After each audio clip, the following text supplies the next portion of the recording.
Então, minhas queridas, segundo Eclesiastes capítulo número 11, versículo 5, nos declara que nós não sabemos quais são as obras de Deus, o que Ele opera, o que Ele tem feito, o que Ele tem ministrado, o que Ele tem operado, de que maneira Ele tem trabalhado. Às vezes a dúvida entra em nossos corações diante das situações que atravessamos no nosso dia a dia. Quem aqui não tem dúvida? Logicamente que todos nós temos dúvidas. Todos nós, em algum momento de nosso dia, em algum momento de nossa vida, nos perguntamos: será? Usamos a palavra será, porque somos humanos, nossa mente é limitada. A palavra do Senhor diz que os pensamentos deles é bem mais alto do que os nossos pensamentos, e muitas vezes, se não todas as vezes, nós não conseguimos alcançar qual é o pensamento de Deus. Então a palavra será sempre vai estar em nosso vocabulário quando a nossa fé vacila. E olha, não é sinal de fraqueza uma fé que vacila.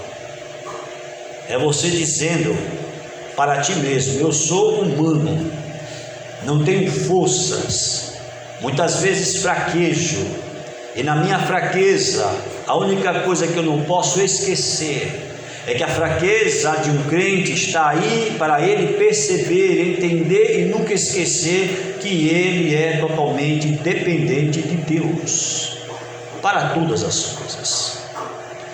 Então o será vem aos nossos ouvidos, ao nosso coração, vem à nossa alma, porque a própria palavra nesta manhã está me dizendo que eu não consigo, não sei, não conheço, não compreendo quais são as obras de Deus, mas eu quero declarar para você nesta manhã: eu não sei qual é a obra, eu não sei o que Deus está fazendo, eu não sei como Deus está trabalhando nesta causa, mas eu sei que Ele está fazendo alguma coisa a meu favor. Aleluia! Creia nisso.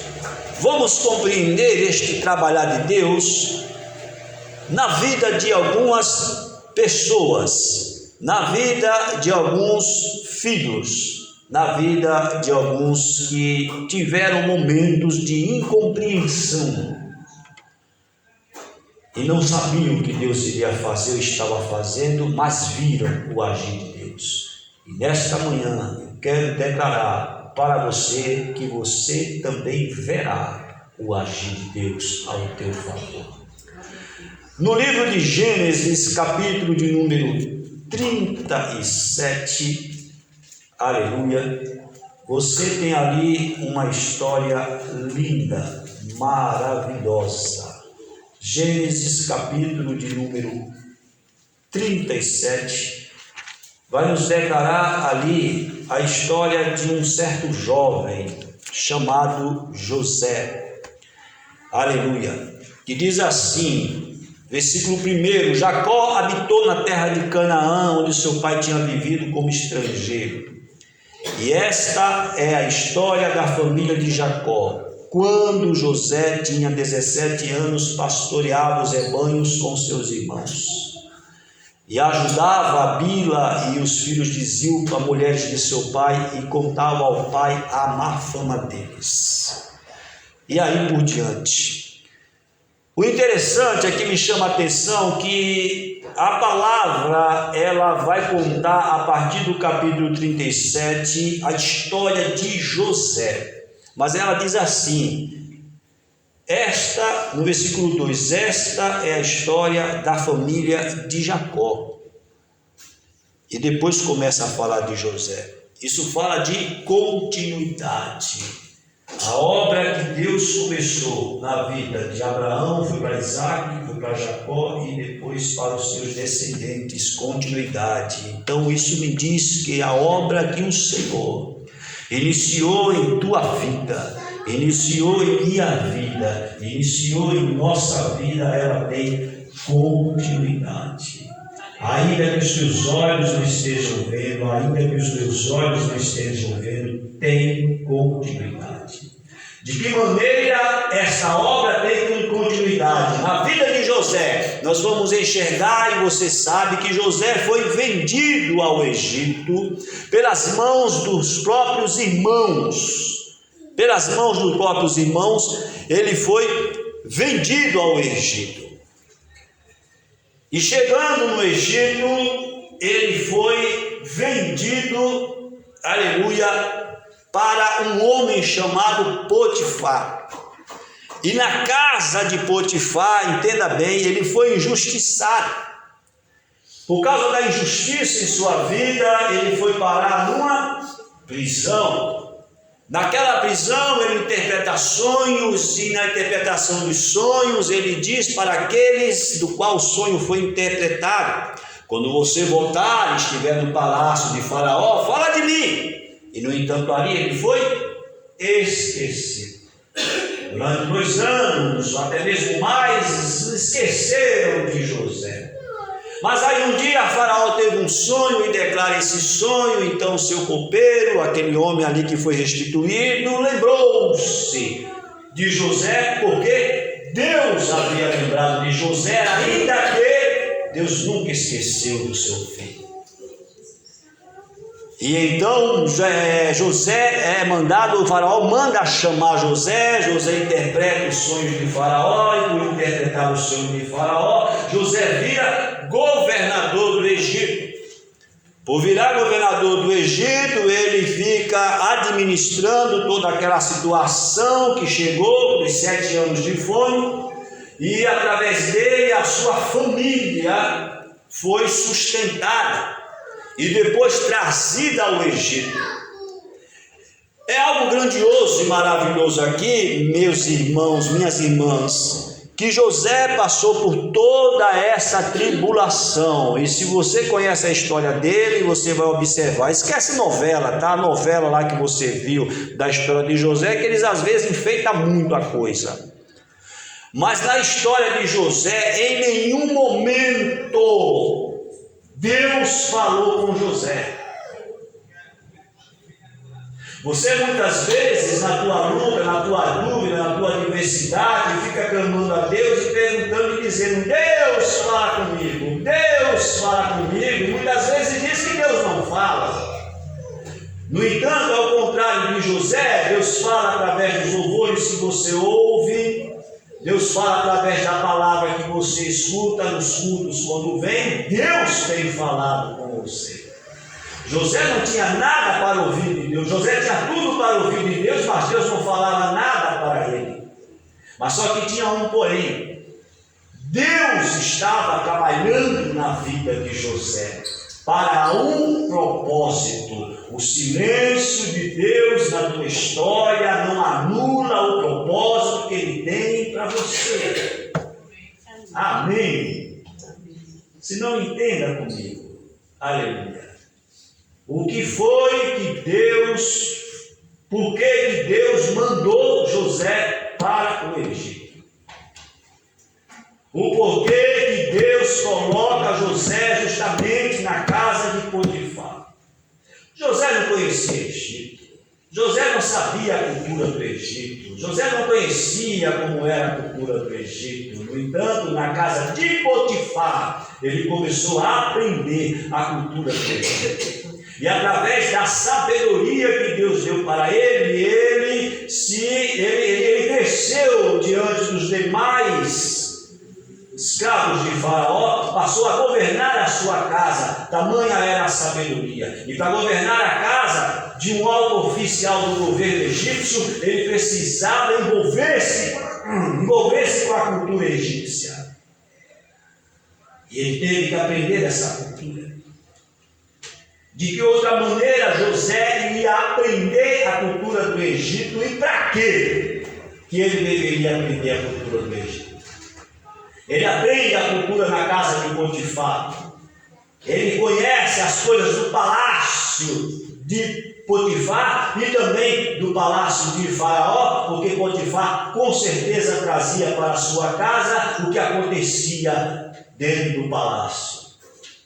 Mas de repente, acontece uma situação e você sabe que ele foi tentado e venceu a tentação e foi injustiçado. E ele vai parar na prisão. Por que Deus permitiu que José fosse parar na prisão? Porque naquela prisão não era uma prisão qualquer, era uma prisão política. Somente homens envolvidos com a política, somente homens envolvidos em sedição e rebeldia, somente homens de alto grau estavam naquela prisão. Não era uma prisão qualquer. Mas José era tão usado por Deus, tão sábio, que até da prisão ele tornou-se administrador.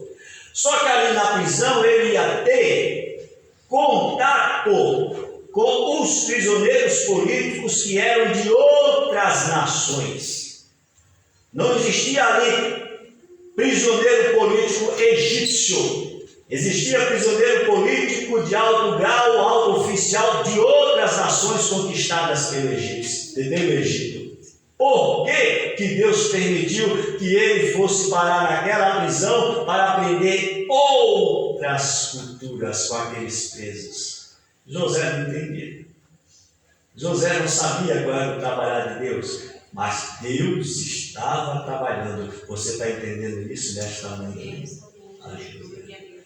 Depois de 2 anos, ele é chamado. E então, no meio do povo, no palácio do próprio faraó, se torna governador. 7 anos de bonança, quando veio 7 anos de fome, aleluia. Conhecendo cada cultura, conhecendo em primeiro lugar a cultura do Egito, o que aprendeu na casa de Potifar, ele soube como organizar as coisas, como mandar construir os celeiros, aonde os celeiros deveriam ser construídos, de que maneira ele podia repartir através dos oficiais do Egito a administração daquelas coisas.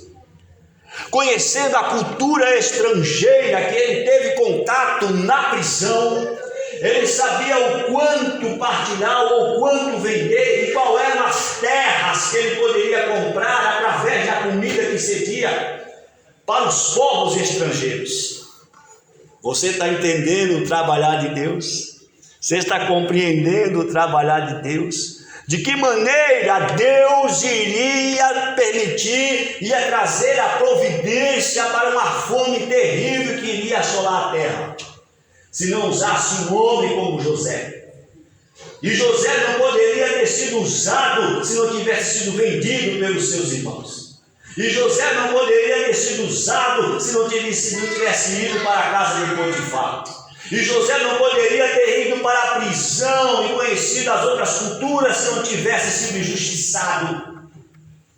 José não poderia ter entrado no palácio de Faraó se não tivesse sido esquecido.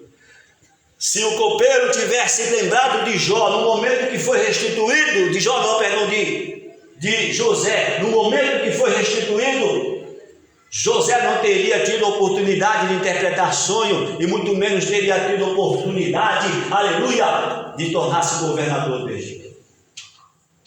Deus trabalha no momento e na hora certa, porque tem propósito na tua história. Deus não está demorando, minha querida. Deus não está dormindo, minha querida, nessa situação. Não, Ele está trabalhando. Eu não compreendo as obras de Deus, eu não consigo entender este trabalhar de Deus, mas Ele está agindo a teu favor, amém? Livro de Jó. Livro de Jó é outro dos grandes que nós precisamos compreender, que precisamos entender o trabalhar de Deus, trabalhar daqueles que são chamados para um relacionamento de fé. Capítulo 1 diz assim: na terra de Uz vivia um homem chamado Jó. Era homem íntegro e era justo, temia a Deus e evitava fazer o mal. Olha só que tremendo isso. Jó era um homem íntegro. Você tem sido íntegra? Jó era um homem justo. Você tem sido justa? Jó evitava fazer o mal. Nós temos evitado fazer o mal.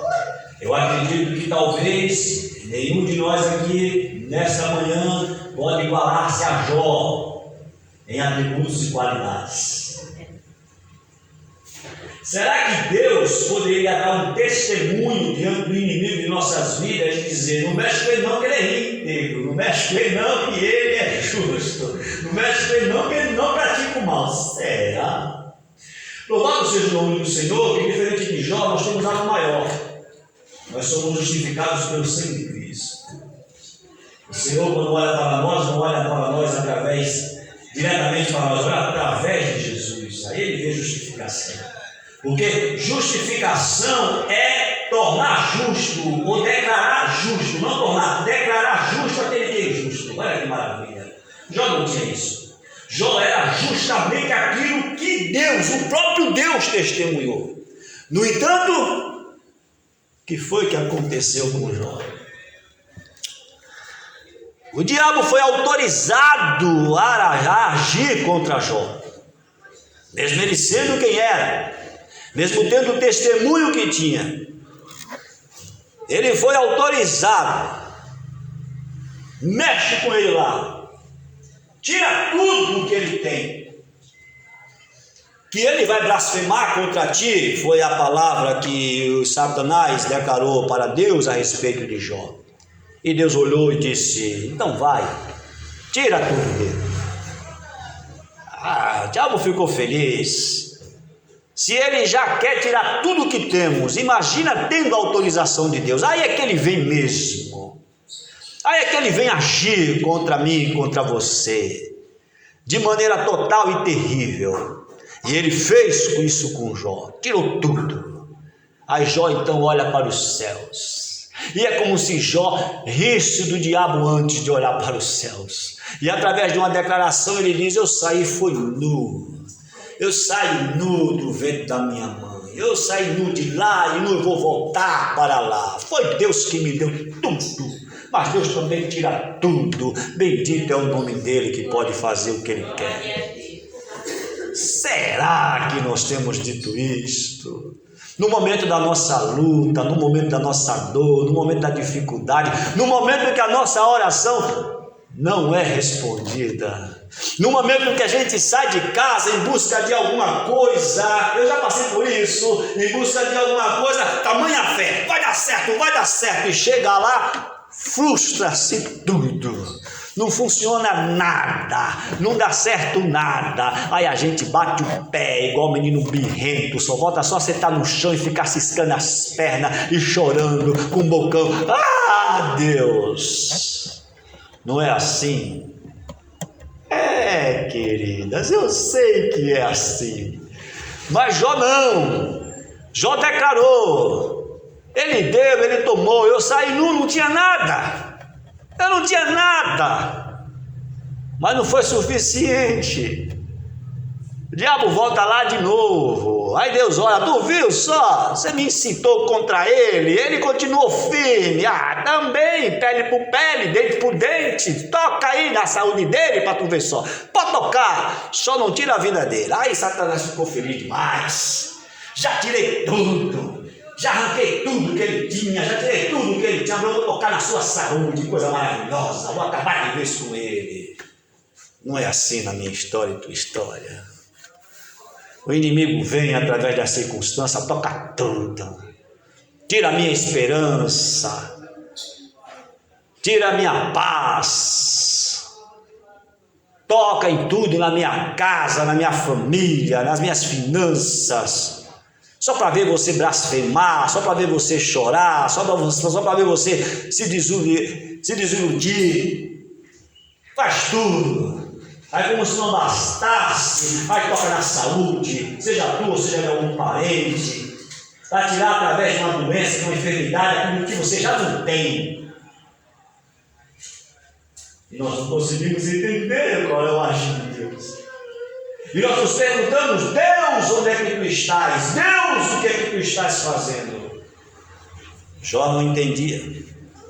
Mas somente em meio ao caos, no capítulo 38 você vai ver, somente em meio ao caos, Deus se revela a Jó de uma maneira que ele não conhecia. Ei, esse teu caos, essa tua luta, vai revelar para você um atributo de Deus que você ainda não conhece. Amém? Amém. Aleluia. Creia nisso. Porque, minhas queridas, como eu conheceria o livramento de Deus se eu não estivesse passando por uma tribulação? Como eu não conheceria o fortalecimento do Espírito de Deus na minha vida se eu não estivesse passando por um momento de fraqueza? Deus, Ele se manifesta na tua dor. Deus se manifesta na tua luta, em tua batalha. Creia, Ele está trabalhando, Ele está operando. Jó, através dessa tribulação, no capítulo 42, se não me falha a memória, ele começa um novo relacionamento com Deus. Porque ele diz: eu te conhecia de ouvir falar, mas aí veio a luta, veio a perda, perdi tudo, e numa sequência terrível, maligna, uma coisa atrás da outra sucedendo contra Jó. Perde tudo. Fora isso, sua saúde é tocada, ele é humilhado, envergonhado. Precisou passar por tudo isto para que houvesse uma mudança de relacionamento dele com Deus. Antes de tudo isso acontecer, antes desta luta, antes desta batalha, antes dessa situação, antes dessa dor, eu te conhecia de ouvir falar. Mas depois que eu passei por isso, depois que eu atravessei por isso, depois que o Senhor se revelou, agora os meus olhos te veem. Eu passei a te conhecer depois da luta, não por aquilo que falavam a teu respeito. Eu passei a te conhecer depois da luta, porque eu vi que tu andas comigo. Amém, queridos? Você está entendendo e compreendendo o porquê disso tudo em tua vida? O porquê disto que tu estás atravessando, não importa quantos anos fazem, Ele está trabalhando. Porque pense comigo e seja sincera com você mesmo. Será que de outra maneira, caso tivesse tudo sucedendo, as 1000 maravilhas em tua vida, tu estarias verdadeiramente de todo o coração aqui? Talvez não. Por isso essa luta. Porque o mais importante para Deus não é aquilo que Ele pode fazer por você. O mais importante para Deus é você.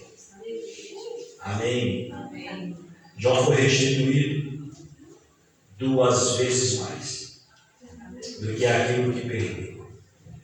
Seja fiel, permaneça firme, creia, Deus está trabalhando neste caos. A restituição de Deus virá sobre a tua vida. Permaneça fiel, que essa restituição chegará muito mais do que aquilo que você acha que perdeu. Acha, pastor? Não, eu perdi. Não, você não perdeu. Porque o que estava em tuas mãos, que não permaneceu, não pertencia a Deus. Porque aquilo que Deus te dá, diabo nenhum consegue tirar. Aleluia. A palavra me diz em Daniel capítulo 3 que havia alguns jovens ali que resolveram ser fiel, permanecer fiel. Um certo rei, na sua loucura, que havia conquistado a terra de Israel, ele um dia vai para a janela do seu palácio, ele olha e vê o tamanho do seu reino, quantas terras conquistadas, quantos povos escravizados. Esse rei endoideceu. E ele manda construir uma estátua muito grande dele mesmo e diz para aquela nação: olha, todo mundo agora é obrigado a se prostrar diante da minha estátua, a fazer petições diante da minha estátua, adorar a minha estátua, que na verdade está adorando a minha grandeza. Esse rei ficou louco diante da grandeza, das conquistas que ele tinha, e ele lança essa sentença de idolatria na sua nação e nas demais nações conquistadas. Quando a trombeta tocava, as pessoas se prostravam, as pessoas adoravam aquela estátua. Havia ali 3 jovens, olharam um para o outro e falaram: não, nós temos um Deus. Nós podemos estar escravizados, escute isso, nós podemos estar escravizados numa nação estrangeira, estamos no meio de uma cultura diferente da nossa, estamos no meio de um povo idólatra, desobediente, estamos no meio de um povo que recusa conhecer o Deus Criador, só que nós não somos esse povo. Nós não podemos nos deixar levar e influenciar por esta cultura. Nós não vamos nos prostrar diante desta situação. E eles negaram-se se prostrar diante da situação. Decreta, claro, o dia que se prostrasse, não ia ser jogado na fornalha de fogo ardente. E a palavra me diz, a partir do versículo 16, Sadraque, Mesaque e Abednego responderam ao rei: ó, Nabucodonosor, um rei com nome desse tinha que endoidecer mesmo, né? Não precisamos defender-nos diante de ti. Olha só que coisa linda.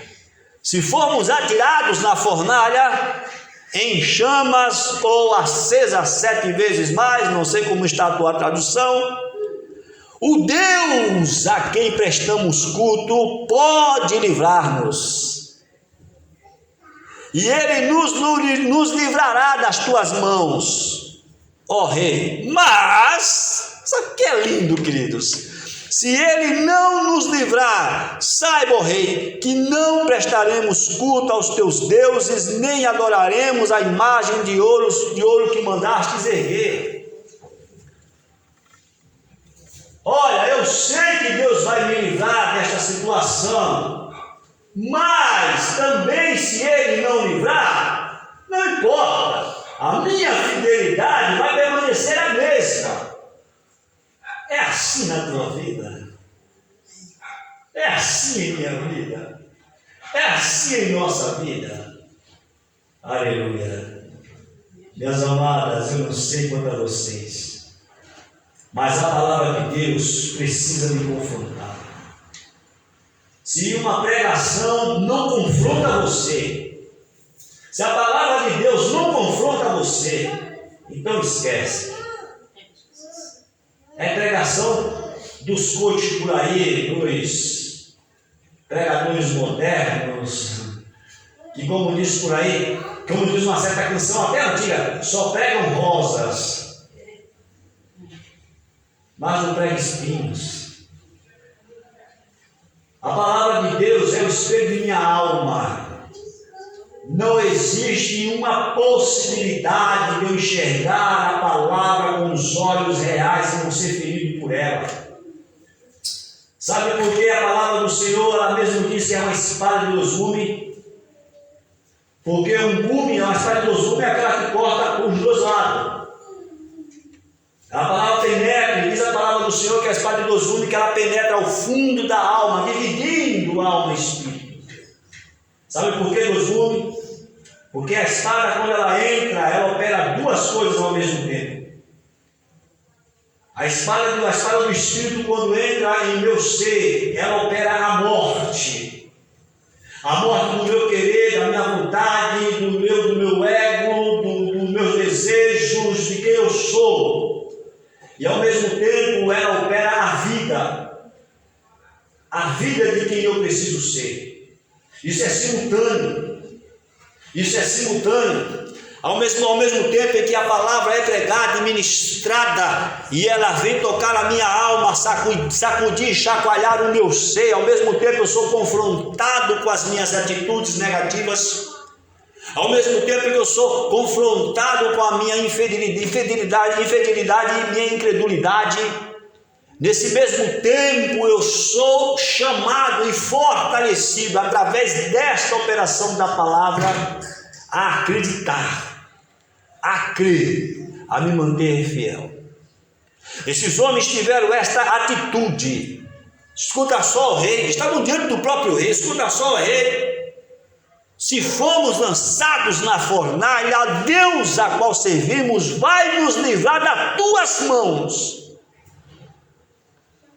Mas, se ele não livrar, pouco importa. Eu não vou me prostrar diante da situação que você me coloca. Se Deus entrar com a providência, porque declaramos, acreditamos, Deus vai entrar com a providência, Deus vai nos dar vitória, aleluia, e louvamos, tomamos posse.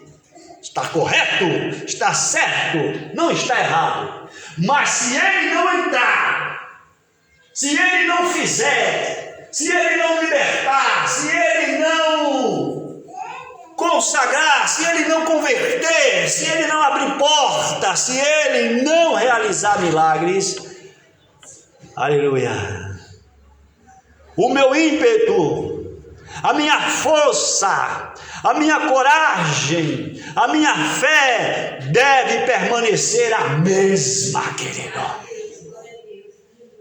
Deve permanecer a mesma. Eles foram lançados na fornalha de fogo ardente.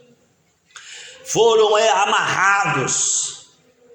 Enfrentaram a situação com fé. Foram amarrados, muitas cordas, muitas amarras. Na boca da fornalha estava tão quente que quando chegaram na boca da fornalha, os homens que lançaram ele lá dentro foram mortos pelo próprio calor na boca da fornalha.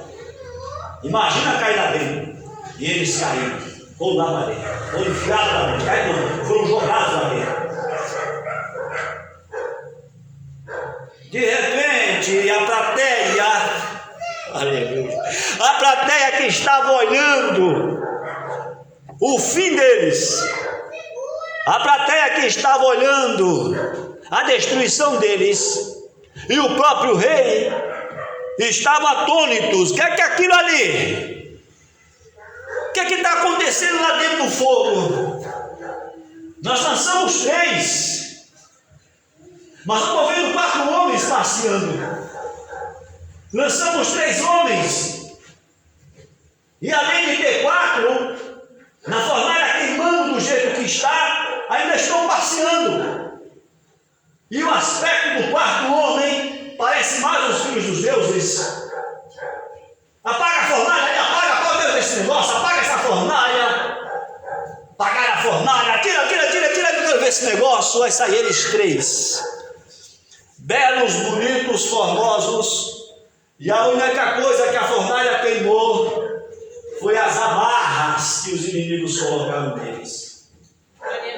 A sua roupa estava intacta e nem cheio de fumaça tinha. Presta atenção numa coisa aqui, minhas amadas irmãs. Olhem que eu tenho colocado amarras em tua fé. Podem ter colocado as circunstâncias, podem ter colocado amarras em teu ânimo. Podem ter colocado as amarras em teus sonhos.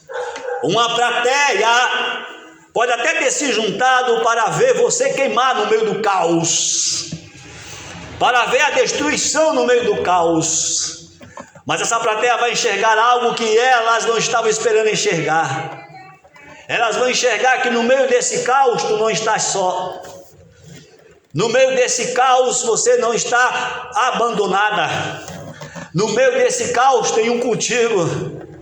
No meio desse caos há alguém contigo passeando, aleluia, na mesma fornalha, sentindo o mesmo calor, sentindo a mesma aflição.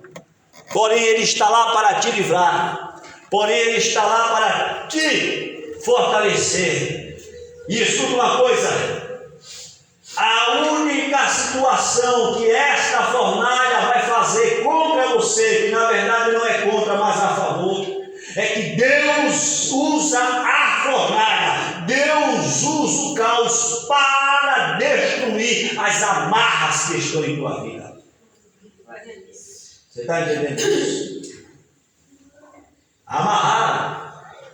Por causa da fidelidade deles, eles foram amarrados e lançaram no meio do caos. O caos serviu, o fogo serviu para queimar as amarras. O fogo serviu para que o quarto homem da fornalha se manifestasse.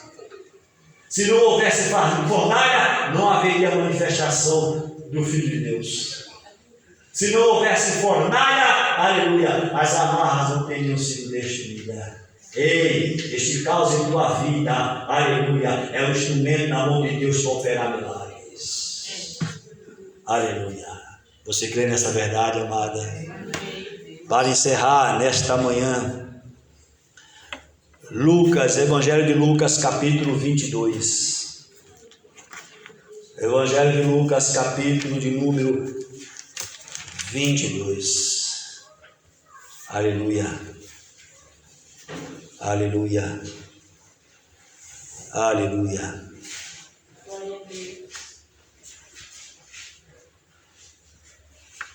Versículo de número 31.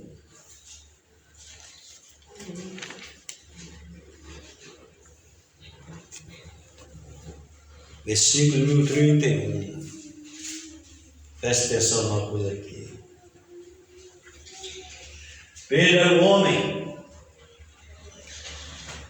que, quando num dos evangelhos diz que ele acabou de fazer uma pescaria com os seus irmãos, com os seus companheiros, segundo alguns historiadores, Pedro era um empreiteiro. Tinha o barco dele e ele tinha também outros barcos que pertenciam a ele e pessoas trabalhando para ele.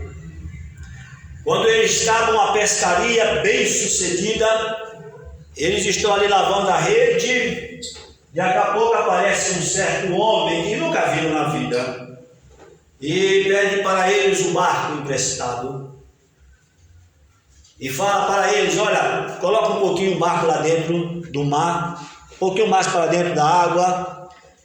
Eles emprestam o barco. Pedro nem sabia quem era esse homem, mas eles emprestam o barco. Esse homem entra no barco, baixa um pouco da água, da areia da praia, e começa a pregar, ministrar multidões ali na beira da praia.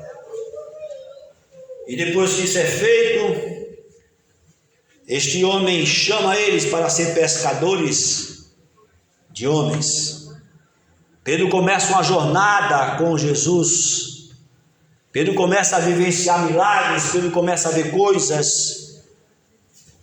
Pedro vê que o Filho de Deus estava ali, Pedro crê, Pedro anda, Pedro larga os barcos, Pedro larga tudo, Pedro larga o que tinha, Pedro larga a sua empreitada, a sua firma, a sua empresa, para andar com Jesus, para caminhar com Jesus.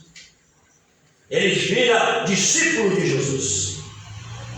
E ele está ali, aprendendo, caminhando, de vez em quando com seus rompantes, porque era um homem muito agitado, muito ansioso, era um homem que falava e fazia as coisas sem pensar, mas era discípulo de Jesus.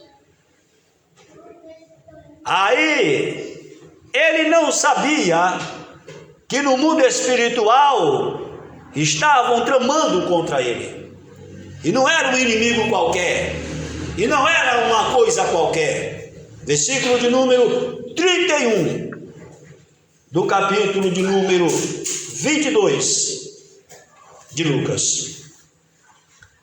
Jesus olha para Pedro e diz assim: Simão, Simão, Satanás pediu você para peneirá-lo como trigo.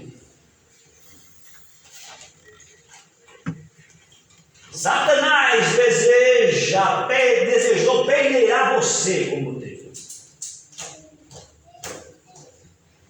Esse camarada, ele é ousado, ele é afoito, ele é terrível. Lá no passado, pé de Jó. E aqui Jesus está dizendo, ele pediu, ele quis peneirar você. Peneirar você como trigo. Triturar você. Fazer você passar por uma situação. Agir contra você. Versículo 32, mas eu orei por você, para que a sua fé não desfaleça, para que você permaneça firme, para que você permaneça forte. Mesmo quando o inimigo está agindo por nós, contra nós, o Senhor intercede por você. O Senhor intercede por nós. Você sabia que o inimigo quer a tua vida? Preste atenção, uma vez, há muitíssimos anos atrás, escutei uma pastora pregar. E até, apesar de que houve uma evolução muito grande na minha vida, mas teve um dia, teve uma época que eu pensei, por que eu fui na igreja naquele dia escutar aquela palavra? A minha vida estava fluindo bem, era uma maravilha. Nessa época eu não tinha nem casado ainda. Minha vida estava fluindo bem. Estava tudo indo de vento em popa. Eu feliz porque Deus estava me abençoando. Oh, que maravilha! Até chegar naquele culto. A pastora prega e ministra e diz assim: está tudo bem na tua vida? Eu falo: oh, Deus está falando comigo, aleluia. Está tudo andando tranquilo na tua história, está sem problema, está dormindo feliz, e eu alegre, contente. Aí ela pega e declara assim: olha, se tua vida está assim, tudo no mar de tranquilidade, tu estás sendo um inútil no reino. Aí eu, peraí, o que é isso? Isso não é de Deus, não. Isso Deus não está falando disso, não.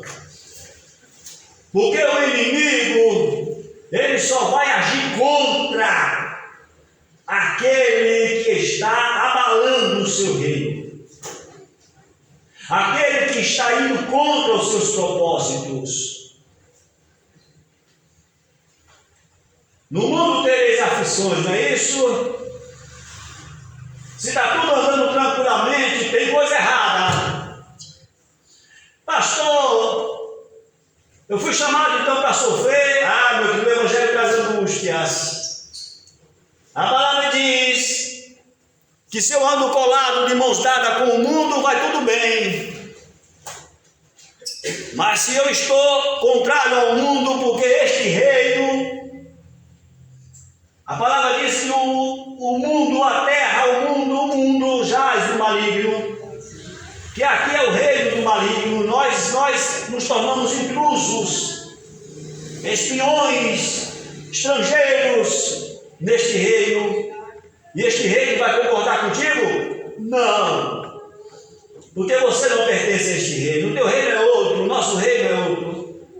Essa mulher pegou estas coisas. Eu saí naquele dia entristecido, cabeça baixa, pensando que eu estivesse, como diz por aí, abafando. Não, meu irmão. Comecei a olhar algumas coisas, falei, realmente eu preciso consertar aquilo outro. Quando eu comecei a consertar as coisas, aí as coisas começaram a acontecer. Tribulação, luta, situações e mais situações adversas. Eu falei, oh Deus, para que eu fui na igreja aquele dia? Deus, aleluia. Mas em compensação houve uma evolução espiritual, porque eu tinha tomado uma posição. Pedro tomou posição, o inimigo quis peneirá-lo, mas Deus entrou com providência. A tribulação e a luta faz você se tornar melhor. Versículo de número 33. Pedro responde: estou pronto para ir contigo para a prisão e para a morte. Quando nós compreendemos e entendemos que Deus está trabalhando, que está agindo, Ele nos dá forças para tomar decisões, que se Ele não estivesse trabalhando e operando, eu não tomaria essas decisões em situações normais. Eu quero nesta manhã pedir para que você se coloque em pé. Uma palavra de incentivo, de ensino para a tua vida. Eu quero que você nesta manhã curve tua cabeça, feche teus olhos. E nesse momento pense, nesse momento busque, nesse momento olhe o que anda acontecendo em tua vida. Em que estágio, qual é o aspecto de tua história? O que você está passando? O que anda acontecendo? A tua situação, ela está semelhante a uma prisão. Deus está trabalhando. A tua situação, ela está semelhante a uma fornalha. Deus está dentro contigo. A tua situação é uma situação de perdas. Perdeu bens, perdeu a fé, perdeu o ânimo.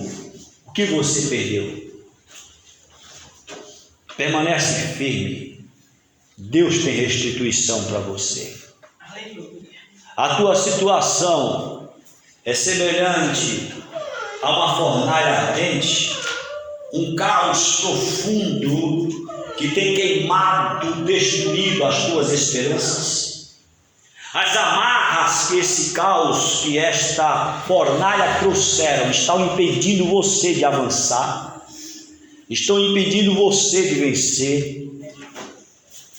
Deus está presente no meio desta situação, e Ele vai usar essa situação para queimar estas amarras, e você voltará a andar, voltará a crescer, voltará a ver, voltará a sonhar e realizar. Por causa da tua fidelidade, estás sofrendo afronta, estás sendo peneirado, moído, socado, chacoalhado como trigo na eira, porque Satanás está tripudiando, está trabalhando, está operando, parece que está prevalecendo contra você, sua casa, sua família, sua vida. O Senhor está intercedendo por você e eu quero declarar que esta situação vai parar, porque Deus entrará com providência. Eu vou orar nesse momento por você. Aleluia.